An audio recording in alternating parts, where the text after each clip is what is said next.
আপনি যখন মন খারাপ অনুভব করেন, দক্ষিণ কোরিয়ান বিখ্যাত লেখক হেইমিন সুনিমের একটি বিখ্যাত লেখা এটি। এই অস্থির পৃথিবীতে একটু মানসিক শান্তির জন্য বিশ্বের মিলিয়ন মিলিয়ন লোক তাকে ফেসবুক ও টুইটারে ফলো করেন। তার বিখ্যাত একটি বই, the things you can see only when you slow down, এই বইটি একটি ওয়ার্ল্ড বেস্টসেলার। তো সেই বই থেকে একটি লেখা পড়ে শোনাচ্ছি। এটি মূলত একজন পাঠকের একটি প্রশ্ন এবং সেই প্রশ্নটির উত্তর দিয়েছেন হেইমিন সুনিম। শুরু করছি আমি। আমি মন খারাপ বোধ করছি, আমি কি করব? শান্তভাবে সেই অনুভূতিকে পর্যবেক্ষণ করুন, সেটিকে পরিবর্তন করার চেষ্টা করবেন না। এটি নিজেই পরিবর্তিত হবে। যেন আপনি উঠানের একটি গাছের দিকে তাকিয়ে আছেন, বা যেন একটি নদীর ধারে বসে জলের প্রবাহ দেখছেন। ঠিক তেমনভাবে আপনার অনুভূতিগুলোর দিকে তাকান, যেন সেগুলো আপনার বাইরের কিছু। যদি মাত্র 3 মিনিটের জন্য আপনি আপনার অনুভূতিগুলোকে এইভাবে পর্যবেক্ষণ করেন, তাহলে দেখবেন তাদের শক্তি ও প্রকৃতি ধীরে ধীরে বদলাচ্ছে। অনুভূতিগুলো প্রায় এমন সব পরিস্থিতি থেকে জন্ম নেয় যা আপনার নিয়ন্ত্রণের বাইরে। যেমন আপনি আবহাওয়া বা আপনার বসের মেজাজ নিয়ন্ত্রণ করতে পারেন না, তেমনি আপনার শরীরের অনুভূতিগুলো নিয়ন্ত্রণ করতে পারেন না। সেগুলো কেবলমাত্র আপনাকে ছুঁয়ে যায়, আকাশের মেঘের মতো ভেসে আসে এবং চলে যায়। কিন্তু আপনি যদি এগুলোকে অতিরিক্ত গুরুত্ব দেন এবং এগুলোকে নিজের পরিচয়ের অংশ হিসেবে গ্রহণ করেন, তাহলে আপনি প্রতিবার অতীতের কথা ভাবলেই এগুলোকে আবার জীবিত করে তুলবেন। মনে রাখবেন, আপনি আপনার অনুভূতি নন, এবং আপনি সেই গল্পও নন যা আপনার মন এগুলো বোঝানোর জন্য তৈরি করে। আপনি সেই বিশাল নীরবতা যা জানে কখন অনুভূতিগুলো আসে এবং কখন মিলিয়ে যায়। যখন মন বাইরের দিকে তাকায়, তখন এটি পৃথিবীর প্রবল বাতাসে দুলতে থাকে। কিন্তু যখন মন অভ্যন্তরের দিকে মুখ ফেরায়, তখন আমরা আমাদের কেন্দ্র খুঁজে পাই এবং স্থির হতে পারি। মানুষ প্রশ্ন করে, আমি ধ্যান করার সময় কিভাবে মাথা পরিষ্কার করব? আমি যত বেশি চেষ্টা করি তত বেশি চিন্তাগুলো আসে। এটি একদম স্বাভাবিক, কারণ মাথা পরিষ্কার করার চেষ্টা করাটাও একটি চিন্তা। চিন্তাগুলো দূর করতে যাবেন না, এটি কাজ করবে না। বরং একটি চিন্তার জন্ম নেওয়া পর্যবেক্ষণ করুন, একটি চিন্তার মিলিয়ে যাওয়া পর্যবেক্ষণ করুন। আপনি যখনই এটি সম্পর্কে সচেতন হন, আপনার মন শান্ত হয় এবং স্পষ্ট হয়ে ওঠে। আমরা সাধারণত বাইরের বিষয় নিয়ে কথা বলতে পছন্দ করি, কারণ আমাদের মন বাইরের জগতে প্রবাহিত হতে অভ্যস্ত। কিন্তু আধ্যাত্মিক অনুশীলনকারীরা বিপরীত দিকে যাত্রা করেন। তারা মনকে ভিতরের দিকে প্রবাহিত করেন। তারা বাইরের জগৎ নিয়ে কথা বলা বন্ধ করেন এবং নিজেদের মনের সঙ্গে ঘনিষ্ঠতা গড়ে তোলেন।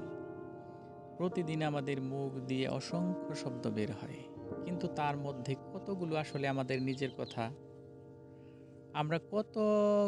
আমরা অন্যদের কাছ থেকে ধার নিয়েছি? আমরা কতবার সত্যিই কোনো মৌলিক কথা বলি? আসলেই কি এমন কিছু আছে যা একেবারে আমাদের নিজস্ব? আমাদের প্রত্যেকের মধ্যে রয়েছে এক নীরব সাক্ষী, যে শান্তভাবে আমাদের ভেতর ও বাহিরের ঘটনাগুলো পর্যবেক্ষণ করে। নীরবতা ও প্রজ্ঞার গভীর থেকে জন্ম নেওয়া এই সাক্ষী, পৃথিবী যখন আবেগের ঝড়ে কেঁপে ওঠে, তখনও ঝড়ের চোখে বসে থাকে স্থির অক্ষত উজ্জ্বল স্বর্গম। আপনি যদি আপনার চিন্তার মেঘ সরাতে চান, তাহলে কেবলমাত্র আপনার মনকে বর্তমানে রাখুন। চিন্তার মেঘ কেবলমাত্র অতীত ও ভবিষ্যতে অবস্থান করে। যখন আপনি মনকে বর্তমানে নিয়ে আসবেন, চিন্তাগুলো বিশ্রাম নেবে। বারবার বলার পরিবর্তে এটি ভয়ানক, এটি ভয়ানক, সরাসরি সেই ভয়ানক অনুভূতির দিকে তাকান। শান্তভাবে অনুভূতিটিকে পরীক্ষা করুন। আপনি কি দেখতে পাচ্ছেন? এটি ক্ষণস্থায়ী? যখন অনুভূতিটি যেতে চায়, তাকে যেতে দিন। এই মহাবিশ্বের সব কিছুই ক্ষণস্থায়ী। আর ঠিক এই কারণেই এটি অমূল্য। এই অমূল্য মুহূর্তকে জ্ঞান ও সৌন্দর্যের সঙ্গে ব্যয় করুন। মনে একই সময় দুটি চিন্তা করতে পারে না। দেখুন তো, আপনি কি একই সাথে দুটি চিন্তা করতে পারেন? আচ্ছা, সম্ভব? আমরা অনেক সময়ের আগে এতটাই তলিয়ে যাই যে বুঝতেই পারি না আমরা কতক্ষণ ধরে রেগে আছি। ঠিক তেমনি আমরা আমাদের চিন্তায় এতটাই হারিয়ে যাই যে বুঝতেই পারি না আমরা কতক্ষণ ধরে ভাবছি।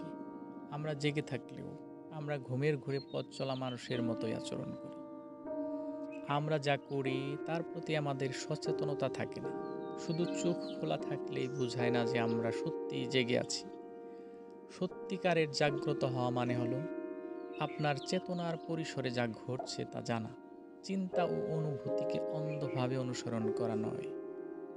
সচেতন থাকুন এবং আপনার মনের অবস্থা বুঝতে শিখুন। তারপর এটি খুব দেরি হয়ে যাওয়ার আগেই আমরা যখন খাবার খাই, অনেক সময় আমরা বুঝতে পারি না আমরা কতটা খেয়ে ফেলেছি, যতক্ষণ না আমরা উঠে দাঁড়াই। আধ্যাত্মিক চর্চা হলো প্রতি মুহূর্তে সচেতন থাকা। যদি আপনি খাওয়ার সময় বুঝতে পারেন যে আপনার পেট ভরেছে, তাহলে আপনি আধ্যাত্মিকভাবে উন্নত। আমাদের চেতন মন প্রায় জানে না আমাদের অবচেতন কি চায়। আমরা ভাবি আমরা কিছু চাই, কিন্তু যখন সেটি পাই তখন বুঝি যে আসলে আমরা অন্য কিছু চাইছিলাম। যদি আপনি আপনার অবচেতন মনের কণ্ঠস্বর শুনতে চান, তাহলে ধ্যান করুন। ধ্যান আপনার অবচেতন মনে প্রবেশের এক গোপন পথ খুলে দেয়। আমাদের চেতন মন হয়তো অর্থ, ক্ষমতা ও খ্যাতি চায়, কিন্তু আমাদের অবচেতন মন চায় নিঃস্বার্থ ভালোবাসা, সৌহার্দ্য, হাস্যরস, সৌন্দর্য, পবিত্রতা, শান্তি এবং গ্রহণযোগ্যতা। যখন আমরা নীরবতা শুনি, তখন আমরা সূক্ষ্ম কম্পন অনুভব করি। এই কম্পন শুনতে শুনতে নিজেকে প্রশ্ন করুন, কি শুনছি? কোনো শ্রোতা নেই, শুধু শোনা আছে। যখন আমি জলের দিকে তাকাই, আমি জল হয়ে যাই। যখন আমি ফুলের দিকে তাকাই, আমি ফুল হয়ে যাই। ফুলটি জলের উপর ভাসছে। ইয়াহু! জেন মাস্টার শিউ অং।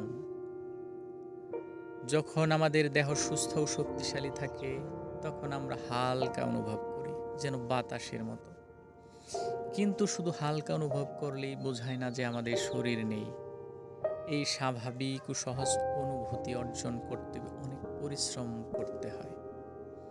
কিন্তু এটি সহজ মনে হলেও এর পেছনে প্রচুর চেষ্টা লুকিয়ে থাকে।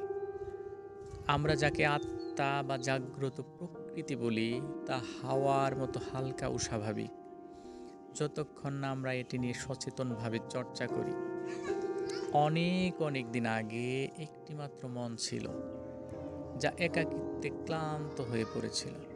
তাই এটি নিজেকে দুটি ভাগে বিভক্ত করলো। কিন্তু যেহেতু তারা জানতো যে তারা এক সময় এক ছিল, তারা একসাথে খেলতে পারছিল না, যেন দাবার দুই দিকে একই ব্যক্তি খেলছে। তাই তারা সিদ্ধান্ত নিল একে অপরকে ভুলে যাবে। কিন্তু সময়ের সাথে সাথে তারা তাদের এই চুক্তিও ভুলে গেল। এভাবে আমাদের অস্তিত্বের শুরু। যখন একজন জাগ্রত মানুষ তুমি আর আমির দ্বৈততা ছাড়িয়ে যান, তিনি জীবনকে এক অনন্ত অভিনয় হিসেবে দেখেন। জীবন এক নাটকের মতো। আপনাকে একটি চরিত্র দেওয়া হয়েছে। যদি আপনি চরিত্রটি পছন্দ না করেন, তাহলে মনে রাখবেন আপনার কাছে সেই চরিত্র পুনর্নির্মাণ করার শক্তি আছে।